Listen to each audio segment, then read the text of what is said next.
Көп адамдар қиялдап, армандап, бірақ сол арманына қол жеткізе алмай, жай ғана арман болып қалады. Ал кейбір кісілер визуализация жасап, өзінің арманына қол жеткізеді.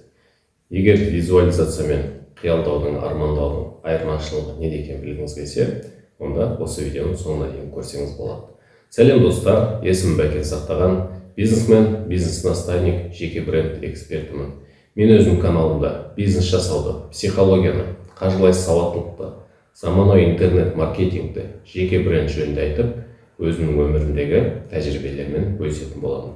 Видео ұнап жатса каналға тіркел, лайк басып, ой-пікірлеріңізді жазып, сұрақтарыңыз болса қойып отырсаңыздар болады. Ендеше бастайық.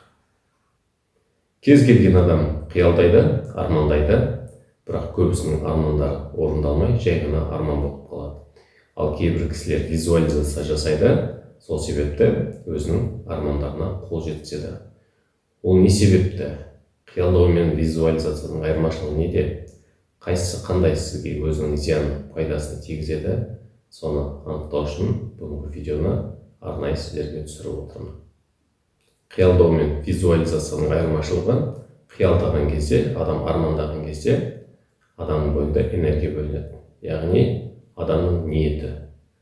Сіз қиялдаған кезде, армандаған кезде, сіз ол заттың өзіңізде жоқ екенін біліп тұрсыз. Менде осы болса ғой дейсіз. Яғни сізде бойыңыздан жоқшылықтың энергиясы бөлініп тұр. Ниетіңіз, менде ол нәрсе жоқ деген сондай ниет болып тұр. Сондықтан сізде осы кезде тартылыс заңы жұмыс жасайды. Тартылыс заңы ол сіз бойыңыздан қандай энергия бөлесіз, сондай нәрсе тартылады. Яғни сіз армандап тұрған кезде сізде бойыңызда жоқшылық энергиясы бөлініп жатыр. Ал визуализация жасаған кезде неге адамдардың көбісінің армандары орындалады? Ол кезде сіз менде осы нәрсе бар деп, яғни ризашылық айтасыз.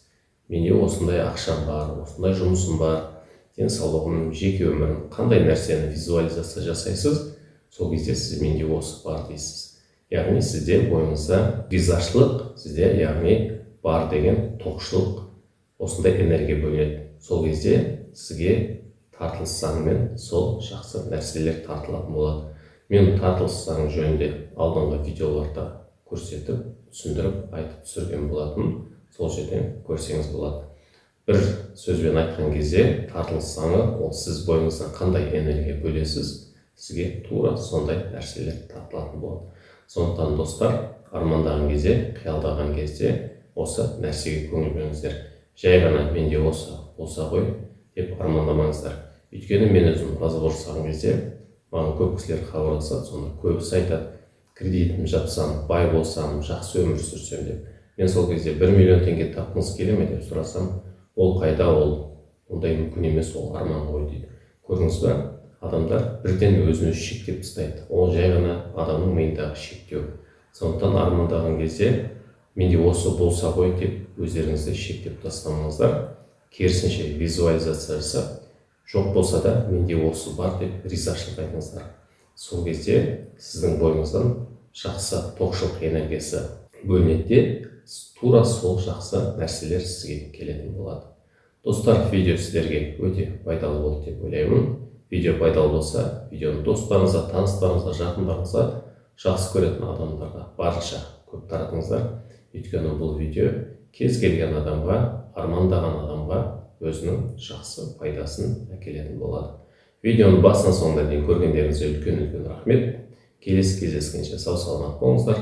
Сіздермен бірге болған Бәкен Сақтаған.